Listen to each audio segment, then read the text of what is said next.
I'm Dr. Everett Reynolds, President of the Omaha branch of the NAACP, the National Association for the Advancement of Colored People, sharing with you concerns again in both the local and the national NAACP. And very quickly, just let me say that one of the things that I know that you are want to be concerned about is that President Bush has just recently nominated a gentleman by the name of, get his name here right for you,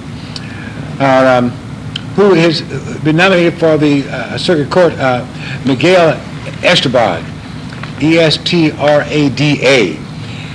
Now, this person has been opposed by the NAACP, the ADA, the AFL-CIO, the Alliance for Justice, the American Association for University Women, the American for Democratic Action, Congressional Hispanic Caucus, Congressional Black Caucus, Earth Justice, Feminist Majority, Labor Councils for Latin American Adjustment Leadership Conference on Civil Rights, Mexican American Legal Defense Educational Fund, the NAACP Legal Defense Fund, that association, the NAPREL, Pro-Choice Americans, National Council of Jewish Women, National Family Planning and Reproductive Health Association, the National Fair Housing Alliance, National Organization of Women, opposed Miguel Estrada because of his stand historically against everything that these groups stood for. You must remember, the nomination is for a lifetime position. Contact Senator Ben Nelson and let him know that you are opposed to that. Now, they're supposed to have been voting on it today, but there's still time. Let them know that we are opposed to that kind of a person that comes in with a record of having opposed civil rights from the beginning. The name might fool you. Well, listen, I have a special guest tonight, and I want to spend some time really with our special guest and letting you know, because we are about to embark again on a great event. And so I have as my very special guest tonight, and I want him to show him Will. And just firstly, before we go any further, just to maybe to introduce yourself and just say a little bit about why you're here, and we'll go from there. Yeah, I'm Will Sells, and I'm a member of the steering committee. And what we're doing is we're putting together the annual NAACP fundraising banquet. There's about 15 of us on the committee, and we're spread throughout the city and the surrounding areas. And what we're asking all of you to do is join us on February the 21st at 6 o'clock at the DoubleTree Hotel. This year we have a very outstanding speaker who happens to be the mayor of Selma, Alabama. His name is James Perkins. So not only are we going to have a good time, we're going to have an outstanding speaker, a person who has fought for civil rights in one of the main cities where the struggle continues. Yes. Now, you go right ahead. I'm going to get this up on the screen where we can see it in a nice close-up so that our viewers can get a chance to see this as you talk about Mr. James A. Perkins Sr., who is the speaker this year for the Freedom Fund Banquet. Now, you say it's going to be next Friday? No, Friday the 21st. Friday the 21st at the DoubleTree Hotel downtown. And the doors open at what time? Social hour begins at 6 o'clock. And and dinner's at 7 o'clock. Now, Mr. Perkins, they tell me comes with a rather impressive record. Absolutely. As I stated before, he's coming from Selma, Alabama, and I would like to tell everyone everything about him because we want them to show up. Yeah, that's right. And our objective this year is to exceed last year. And for those folks who did attend last year, we had an outstanding crowd. We have a goal this year. Well, we have two goals, really. We have a goal of 500 with a stretch goal of 700. 700 is the max we can get into the hotel, and that's what we would like to do this year. Well, I understand that we've already well exceeded our 500 and that we're very rapidly approaching the 700 mark, and so that for those persons who have not availed themselves of this opportunity, why they may very well not have it because of that. Now, let me just say that We are a 501c4 organization. We have to make that statement whenever we're going to talk about money, Right. For legal purposes. But now, how much are those tickets there? $40. And we're selling in increments because companies can buy tables. If you want a table with the name of your company advertised, that will be $500. Otherwise, it'll be $400 just for a table of 10. So, if you want to get here and be a part of that, and hear this dynamic person, you know, he's got to be something as the first African-American mayor of Selma, Alabama, because it's a town, like many cities, you know, if we're not really politically astute, why we'll still be waiting to be told what to do. Here's a man that's now telling folk what to do. He's not just a mayor by name, but has tremendous record, as you heard Will say a moment ago. We're not going to tell you that whole story, but one that is well to remember. So, at 6 o'clock, doors will open, and I don't know if you'll have an opportunity to share beforehand, but certainly get a chance to fellowship there and be there, and then right at 7 o'clock the dinner begins, to hear this historic person address into a city such as ours. I say that because I think we have our share of racial instances. Absolutely. And to have someone here who is working in a very positive way with resolving of those issues. Now, that doesn't say that he's got them solved, but it does say that he's facing them and dealing with them up front as a person been a part of the struggle all of this time. That's next Friday, the 21st. Now, I believe that I might want to say that the NAACP does not receive any federal, state, or city funds for its operation. Only memberships and this kind of event keeps us going. So when you hear what's being done, why it's an all-volunteer group, there's no money that goes to anybody, any big salary, anything like that. It's just to keep before us the struggle for civil rights for all people. Now, Yes. I do have a couple of things I'd like to elaborate on, Dr. Reynolds. Number one is we're striving for more inclusion this year.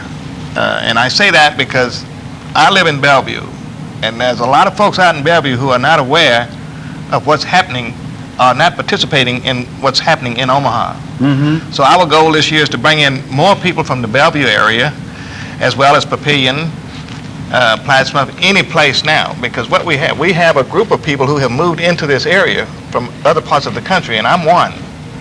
And it was the Air Force that brought me here, but I've been around this area since 1969. And there's a number of people out there in Bellevue, in the Bellevue area, but we just don't have one place to go and reach them. Yes. So our goal now is for me to sit here and talk to you and talk to the people out in the audience, let them speak to the friends they have that live in the Bellevue area and bring them in. Because we want more inclusion now.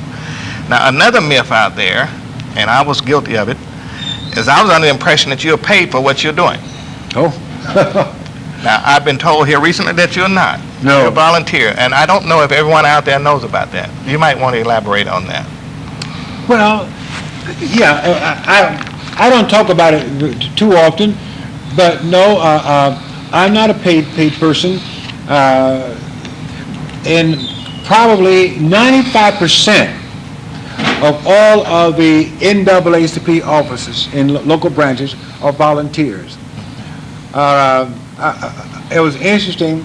I talked to one of our larger cities that the local branch is only open 2 days a week. Mm-hmm. Now that city is much larger than Omaha, has over 7 million people, but they're also open only 2 days a week because they're volunteers.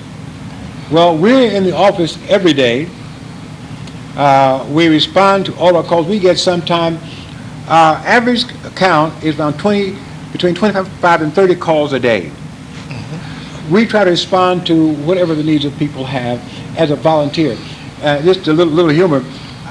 one day a fellow came in and he was very angry because of the fact that he had called 2 or 3 times and I wasn't in. And he came in the office, he stood there, his hands on his hips, and he blurted out in very loud and boisterous voice, "I've been trying to get you all day long. Where now?" And he used that good word, "You been?" And I looked at him and I just stared. I didn't say anything. Then he said, "As much as we pay," I said, wait. "How much do you pay?" And he very angrily said, "I don't pay you nothing." I said, "It's the same thing everybody else pays me." He said, "You not paid?"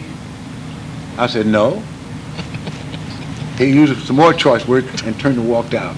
No, most people think that it's a paid job, but actually, it costs to be the president. I'll tell you why it costs. The president of the Omaha branch of NAACP is not reimbursed. I use sometime 2 or 3 tanks of gas a week. Now, and that's not reimbursed. So when you say, "I want to be president," well, that means that you got to come out of your pocket because it just costs. And sometimes it gets to be more costly, especially now that gas prices are going up. Whoa, in the last 2 days. In the last 2 days. I filled up last week, and I was paying $1.59. But when I filled up today, it was $1.79. Absolutely. So I don't know. But anyway, no. The NAACP works on this basis. We are all struggling together. Some have reached a certain level in their employment where they feel somewhat comfortable. I had a fellow today, he has been at this employment for 2.5 years. Thought he was pretty well settled. He had heard from time to time some racial slurs. He came to our office because he went to the boss, the supervisor, and said to the supervisor that, "I'm tired of hearing racial slurs. They've got to stop."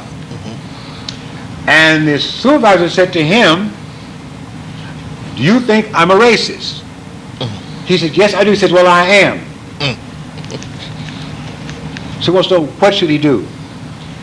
If he continues to confront the boss, he thinks he'll be fired. If he leaves it alone, he will continue to be belittled, and he still may be fired. I said, "Well, I cannot tell you what to do. There are those who have refused to work on jobs where they're treated that way, that money is just not that important." He said, "But I have a family to support." I said, "Then you've got a decision to make." So, whereas we work with all these situations, we do not tell a person that you ought to do this or you better do this. For each person who files a complaint, that's a very personal decision. Whether you're going to be able to support your family or not, whether you can live on the current level or not, that's an issue. So we do a lot in terms of employment discrimination.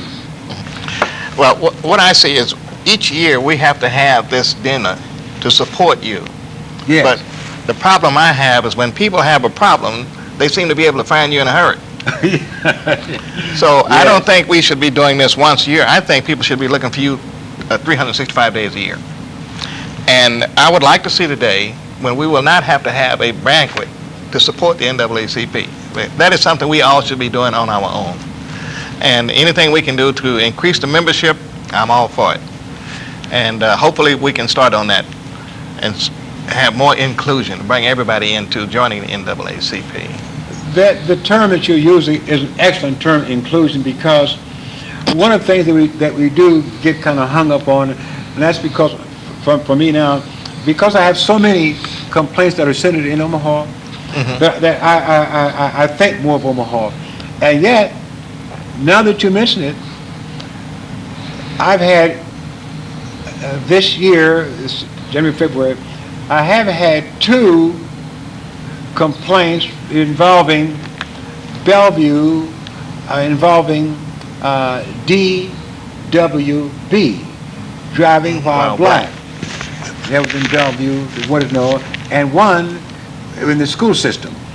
So, and I go there as well and try to do so. We do need to have everybody to know that there are two phases of the NAACP's concern that I think is important. One is that for all those in the minority community who are subjected to being victimized by discrimination. That's one group. There's another group in the majority community who understand what it means to be free and to know that if you know that racism exists and you're doing nothing to combat it, you become a part of the problem. So inclusion for us means not only does it mean minorities to join in the surrounding communities, but it also means members of the majority community. White community ought to join and be a part of a movement. I like to say two things there. One is we are not a hate community. We are a positive civil rights action group inviting all people to come in. We do not restrict our membership. The word inclusion is a good word because it says everybody to come in and help us in this struggle. Now, I've just mentioned one of the kind of concerns we have, that's into employment, of course, education and law enforcement. We have several areas that we try to work with, and we go in, we get the complaint, we then sit down and talk with the person to get as much information as we can. Then the next phase is to go through the person that they're complaining about. And I go there and I let them know that we're not there to take legal action. We're not there as a threat, but see if we can help resolve the problem. And I'm happy to say that in many instances, we're able to resolve without any fanfare at all. There is a group of people that, though they become participants in a racist act, they do not mean for it to happen. They become slowful. They got an employee over here who uses wrong language and wrong wordage, and when the boss finds out about it, it's too late. He wants to get out from under their hammer as quick as he can, the best way he can. You look as though you want to respond to that. No, I'm sitting here listening to you, and I'm saying that people just don't realize how important you are. And you know, you never hear from the people that you help. It's normally the ones that you didn't help that you will get the most feedback from. But I'm not new to this because for 17 years I attended the National NAACP convention. Oh, all right. So I go all the way back to Benjamin Hooks. Oh, good. And for many a year we tried to teach him how to say Omaha. Okay. But we never did. He's always said Omaha. Omaha. That was all right with me. But yeah. Well, you know, the history of the NAACP is rich. It's well known. One of the reasons is because of the way we used to handle the situation. I just say some people. I had a fellow come in the office. When I say we're able to resolve matters, in this particular case, the gentleman had a mishap to occur, had racial overtones, and he wanted some money for what he had done. And I said, well, I don't know. He didn't want to hire a lawyer. I said, I'm not a lawyer, but I can go in and talk for you. Will you do that? And so we did, and he wanted somewhere $10,000 or $15,000. I wasn't able to get that for him. Only able to get $7,500. So the check was sent to me, made out of his name, of course. When I got the check, I called him, told him I had it, and he came in. I handed the check. He looked at me, grabbed the check, and went out the door. Well, I was satisfied. He was satisfied. He never said thanks or nothing. He looked at it and walked out the door. Every once in a while I get one of those calls that's just the opposite. And sometimes I pull one of those tapes out and let the people hear it, where people call and maybe their overt actions and threats and all those kind of things. But the task of the NAACP is to assist persons who've been hurt. And what I understand is sometimes people are hurt. The hurt is so deep until even when you are able to provide some assistance, they're still hurt.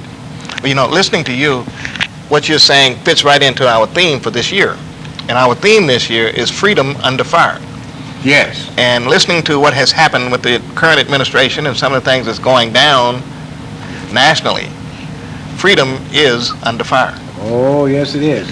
Let me see if we got a call here. No? You on the air? You on the air? This is Reverend John Guy calling. You on the air? This is Reverend John Guy calling. You on the air? I don't know why you don't get that problem resolved. I'm on my phone talking to you. I don't know whether you can hear me. You keep repeating. Yes. You're on the air. Yes, for you to go ahead and speak. Okay. One of the things that I've been noticing and I've been continuously concerned about, most of the situations where people are filing complaints that you're using the term that the NAACP is involved, with those people that file cases and you air those particular cases or some of the incidents surrounding that case, you're jeopardizing that person's case prior to it actually having an investigation being put to it. Some of the problems I'm finding is that I know that you have committees of people that have functions for civil rights disturbances. Like in my case, I was a veterans chairperson and so forth. I don't never see those chairpersons of your different organizations other than the gentleman that's there with you tonight on the Freedom Fund thing. I don't never see those people. All I see is you sitting there as the NAACP president. You need to bring your chairpersons of your different operatives within the local NAACP so they can tell what they are doing, as opposed to you basically talking about, civil rights matters that's prominent in the community. If I was on the Veterans Committee and I was on the air, I'd be advising veterans what the NAACP chairperson has the potential capable of doing. And subsequently, I've been waiting and wondering why you'll never have your chairman of your different operatives on the air. You don't have your membership person there talking about memberships. You cannot increase memberships if you don't go for corporate type conceptual programs. If you don't have people that know how to do things, you're doing basically all the talking for the NAACP. People do not know that you have an operative within the NAACP that has functioning bodies, and they have chairpersons, and I'm just bringing that to you that I need to see more of your chairpersons there speaking to the issues for which they chair bodies within the local NAACP. All right. That way we can get more intelligence. I want to thank you for that. But Will, you want to just respond to that? Well, yes. John, for one thing, I am not a chairperson. I am a member of the steering committee, and what we're doing is putting together a fundraiser. Yeah, I understand that. I understood everything that you said. I'm glad to see you there selling the NAACP Freedom Fund meal and telling what your goals are for this year. Yes, I like to hear that you're reaching or exceeding the goal from last year. All that sounds good. But until I did not hear whether or not a part of that fee for the admission to the dinner is also a $10 membership. Is that a part of it now? Memberships are now $30, and the dinner is not a part of membership. The membership campaign, and we have had a membership campaign chairperson on it. She will be back. We'll be back again when the membership campaign is launched underway. Now, you probably already know, but let me just remind you that the NAACP bylaws provide that only the president can speak for the NAACP. That's why you see me here all the time. We do have, from time to time, various chairpersons come on and express for any individual concern. But they are not to speak for the NAACP. Only the president can do that. And so that's why we say to people that though you see me here alone, that I'm here because by the Constitution and bylaws, I'm the only one that can do that. Whoever the president is, that's not here in Omaha, that's all over. But we do have other chairpersons to come in on particular issues. Axel has been on membership, legal redress. We did different ones come on for different specific issues. But we do thank you for that call and your concern. Thank you very much. Well, I think that John is still listening, and I think we all should be chairpersons for the NAACP here. And I know John, and he has a military background the same as I do, and if there's anything he can do to spread the word for the NAACP in terms of membership, I think he should join us. Yeah. Well, as I said before, we're open to everybody, and when we talk about committees, the way we're structured, we do have 17 committees. Each committee have a minimum of 3 people. But it may have as many as it likes. And so we say to everyone that when you join, that provides an opportunity for you to be a member of a committee. You must be a member of the NAACP to be on a committee. So let us say that, well, in John's case, in your case, let's say we have an interest to assist military personnel. Jeff Ross is the chairperson of our Veterans Affairs Committee. He would welcome all want to come in. And then whenever a person who is currently in the service or is discharged needs assistance, that's one that would handle it. Now, he will handle all of the detail of that. But if it comes to the point where a statement must be made on behalf of the NAACP, then the president has to make it. But another committee does all the work. Now, the reason for that is this, and I think people need to know this. The reason that we do not have the names on our stationery of the executive committee. In Alabama, Mississippi, Northern South Carolina, and Florida, in the late 60s and 70s, every member of the NAACP's name was listed, was fired off their jobs, were given false sentences, had a terrible, terrible time. The NAACP was outlawed.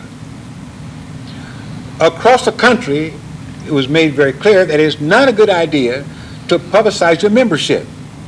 If they ask, what's your membership in Omaha, Nebraska? We say, well, we have near 750,000 members on a national level. Because whenever a complaint is filed with our office, we notify national. If it looks as though it has really implications, my contacting national, they advise me as what I should do in Omaha. When we had, for example, the demonstration with George Bivens, the national authorized that. When a person from Omaha called national to complain about my activity, national read them the press release and committed me for doing it. That stopped it. So we had that kind of a national connection. That's why, but they couldn't approach anybody else, but they didn't know anybody. So it's kind of important that we understand that there are people who are childish enough in mind to strike out at those people if they can get them fired off of a job. We had a person here who was in a key position, who took a stand, and that person was blackballed from their job and could not work at Omaha, Nebraska. Omaha, Nebraska, many out there know who I'm speaking of. But those who come along must understand that when we take a position, my executive committee and general membership has voted every time we take any position. So that, let's say we have a press conference tomorrow. Well, I couldn't have one tomorrow. Because it takes the executive committee membership action to approve a press conference. Now, when a press conference is held, I may be the only one there. That depends on how touchy it is.